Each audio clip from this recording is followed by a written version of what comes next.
Tēnā koutou katoa. I te taho toku mama, ko moehau te maunga, ko ohine miri te awa, ko te whaiwahera ki te marae, ko tamatera te tangata, ko Tainui te waka. I te taho toku pāpā, he uri ia no te Netherlands. My te Reo Māori journey started probably since I was born, realistically, being surrounded in culture.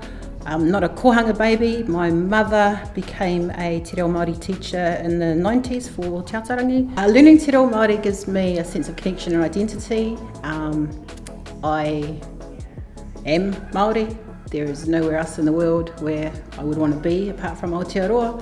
Ake, a forever language, means that our language will never die. Our people will never die. Sort of reminds me of ka whawhai tonu mata, we will continue to uphold our rights as Indigenous people of this land, and a part of that is upholding our reo.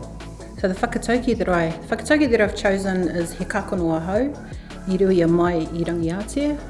I am a seed sown in the heavens of rangiatea.